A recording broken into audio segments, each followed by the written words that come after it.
کفر کھائی میں گرا اسلام پر آ گیا۔ السلام علیکم دوستوں، آپ دیکھ رہے ہیں ریلیز میڈیا، سن رہے ہیں عمران پرتاپ گری کی بھاشن۔ اینڈ تک ضرور سنیے اس بھاشن کو، بہت ہی شاندار بھاشن دیا ہے۔ اگر وپکش کہیں بچا ہے تو وہ سنستھانوں میں بچا ہوا ہے، وہ جے این یو میں بچا ہے، وہ ایم یو میں بچا ہوا ہے، وہ جامعہ میں بچا ہوا ہے، وہ حیدرآباد یونیورسٹی میں بچا ہوا ہے۔ اس لیے وہ آپ سے کچھ زیادہ ہی ڈر رہے ہیں، لیکن ہیش ٹیگ چلانے والے لوگ، سازشیں کرنے والے لوگ بھول جاتے ہیں کہ جے این یو جس دن سے بنا ہے تب سے آج تک جے این یو کا اتہاس رہا ہے کہ اس نے اس طرح کی نہ جانے کتنی طاقتوں کو جھیلا ہے اور ان کو منہ کی کھلا کر کے انہیں واپس بھیجا ہے۔ میں وہ نظم سناتا ہوں جو جے این یو کے نام سے مجھ سے منسوب رہی، میں پڑھتا ہوں صاحب۔ یہاں پر ایک سلوگن لکھا رہا ہے، بول کے لب آزاد ہے تیرے، اسے ذہن میں رکھیے گا اور یہ نظم سنیے گا کہ آزاد تھا آزاد ہے، آزاد تھا آزاد ہے، آزاد رہے گا، آزاد تھا آزاد ہے، آزاد رہے گا، جے این یو تو آباد ہے، آباد رہے گا، آزاد تھا آزاد ہے، آزاد تھا آزاد ہے، آزاد رہے گا، جے این یو تو آباد ہے، آباد رہے گا، آزاد تھا آزاد ہے۔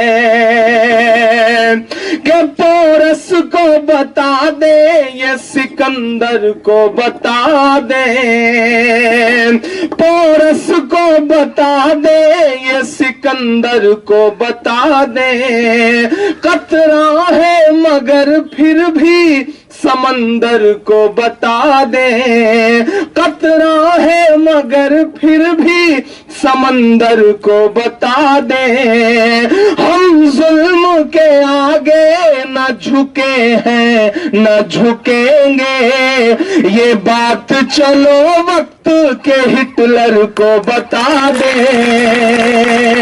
یہ بات چلو وقت کے ہٹلر کو بتا دے، کہ پہلے بھی رہا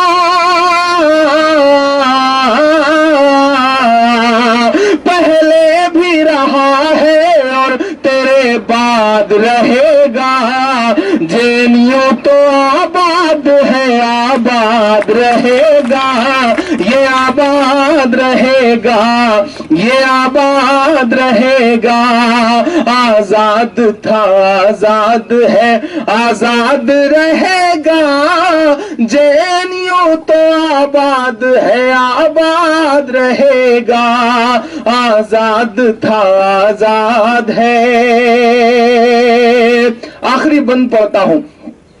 آپ نے کبھی سوچا ہے کہ ایسی ایسی جگہوں پہ بھی احتجاج کے لیے لوگ نکل رہے ہیں جہاں کبھی آپ تصور نہیں کر سکتے تھے، جہاں کبھی خواب نہیں دیکھ سکتے تھے۔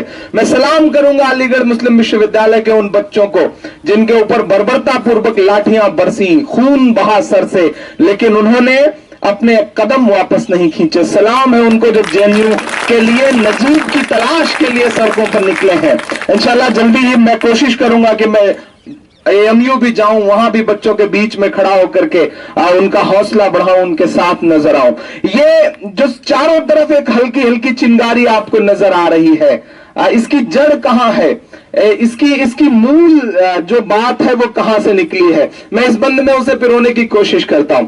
آزاد تھا آزاد ہے، آزاد رہے گا، جے این یو تو آباد ہے، آباد رہے گا، آزاد تھا آزاد ہے۔ ڈر انہیں صرف اس بات سے ہے کہ آپ بولتے ہیں، آپ ہر مدعے پر آواز اٹھاتے ہیں، آپ بھی گونگے ہو جائیں، آپ بھی بہرے ہو جائیں تو آپ بھی ان کی نظر میں بہت خوبصورت ہو جائیں گے۔ میں یہ مصرے پڑھتا ہوں صاحب کہ ہم بولے تو کہتے ہیں کہ تو بول رہا ہے، ہم بولے تو کہتے ہیں کہ تو بول رہا ہے، دامن تھا میرا چاک رفو بول رہا ہے، دامن تھا میرا چاک رفو بول رہا ہے، چنگاری جو اٹھی ہے یہاں انقلاب کی، یہ کچھ نہیں روہت کا لہو بول رہا ہے، یہ کچھ نہیں روہت کا لہو بول رہا ہے، کہ اتہاس کو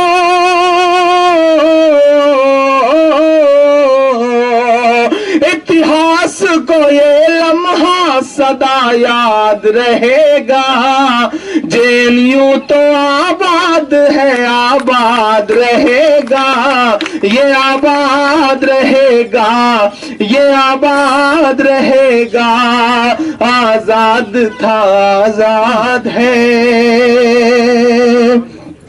بہت شکریہ، میرے خیال 2-4 منٹ ہے میرے حصے میں ابھی۔ ایک چھوٹی سی نظم آپ کو اور سنانا چاہ رہا ہوں، جس مسئلے سے پورا دیش بہت جوجھ رہا ہے۔ یہ میری بھی خوش نصیبی ہے، ہر رات کسی نہ کسی مشاعرے میں ایسا ہوتا ہے کہ ہزاروں کی بھیڑ ہوتی ہے، بڑا سا اسٹیج ہوتا ہے اور بڑا سا خوبصورت سا مائک ہوتا ہے، لیکن یہ جو پورا تانا بانا ہے اسے ہر جگہ مس کرتا ہوں، اور یہاں آ کر کے لگتا ہے کہ نہیں، جو میرے اندر کا سچا والا عمران ہے وہ اسے آ کے یہیں سکون ملتا ہے۔ تو میں رات ممبئی کے مشاعرے میں تھا، موہت بھائی کا فون آیا، روی پرکاش کا، روی رنجن کا، میرا دوست ہے انس، اس نے مجھے بہت پریشرائز کیا کہ آج کا حصہ بننا چاہیے، اور جب مجھے پتا چلا کہ گوہر رضا صاحب اور پربھات سر اور کچھ اور بڑی شخصیتیں ہیں، تو میری بھی خواہش تھی کہ ان تک پہنچوں، ان کے حضور کھڑا ہو کر کے کچھ سنا سکوں۔ آپ لوگوں کو ٹی وی چینلز پہ دیکھتا رہتا ہوں، اور جب چھی نیوز جیسے چینل آپ کے بارے میں کیمپین چلاتے ہیں تو لگتا ہے کہ واقعی آپ لوگ کچھ بہتر کر رہے ہیں، اسی لیے وہ اس طرح کا کیمپین آپ کے خلاف چلا رہے ہیں۔ تو سلام ہے آپ سب کو، آپ کی جیوشا کو، آپ کی جیوٹتا کو، آپ کے تیور کو۔ میں ایک نظم سناتا ہوں جو اس بیچ پورے دیش میں سنا رہا ہوں۔ ایک ایسا احمقانہ فیصلہ، میں تو کہوں کہ جاہلانہ فیصلہ، کہ پورا دیش قطار میں کھڑا ہے، پورا دیش پریشان ہے۔ حالت یہ ہے کہ رات کو 8 بجے ایک آدمی نے اپنے گھر کا دروازہ کھٹکھٹایا تو اندر سے اسی کے بچے نے جھانک کر کے ماں سے کہا کہ ممی کوئی داڑھی والے بابا آئے ہیں۔ تو ماں نے کہا کہ نہیں، داڑھی والے بابا نہیں ہوں گے، تمہارے پتا جی ہوں گے، نوٹ بدلوانے 5 دن پہلے گئے تھے، آج لوٹ کے آئے ہیں، داڑھی بڑھ گئی ہوگی۔ یہ حالت پیدا کر کے رکھ دی ہے صاحب۔ قطار ایسی ہے گاؤں میں کہ ٹوٹنے کا نام نہیں لے رہی ہے۔ بڑے شہروں میں بیٹھ کر کے ٹی وی چینلز کے ذریعے یہ دکھایا جا رہا ہے کہ نوٹ بندی کے فیصلے سے دیش بہت خوش ہے۔ جاپان میں جا کے یہ بولا جا رہا ہے کہ دیش بہت دعائیں دے رہا ہے۔ یقیناً دیش بہت دعائیں دے رہا ہے۔ وہ جو دعاؤں والے ویڈیو ہیں الگ الگ بھاشاؤں میں جو سوشل میڈیا پہ تیر رہے ہیں، مجھے لگ رہا ہے اسے وہ سن نہیں رہے ہیں، ورنہ وہ بالکل یہ نہ کہتے کہ دیش بہت دعائیں دے رہا ہے۔ لائن ایسی ہے صاحب کہ ٹوٹنے کا نام نہیں لے رہی۔ گاؤں میں ایک آدمی بہت لمبی سی قطار میں کھڑا ہوا تھا تو اس کا دوست پڑوس سے گزرا تو اس نے کہا کہ شہر میں ہے بینک، تم یہاں گاؤں میں لائن میں کیا کر رہے ہو؟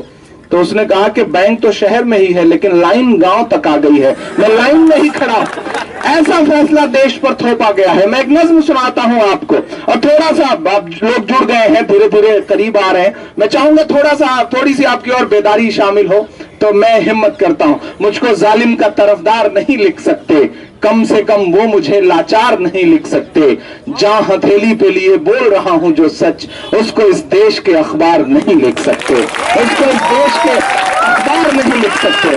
میں ہمت کرتا ہوں اور آپ سے دعائیں مانگتا ہوں صاحب کہ ظالم تانا شاہ کی دیکھو یہ کیسی منمانی ہے، ظالم تانا شاہ کی دیکھو یہ کیسی منمانی ہے، کاروبار ہوئے ہیں چوپٹ اور برباد کسانی ہے،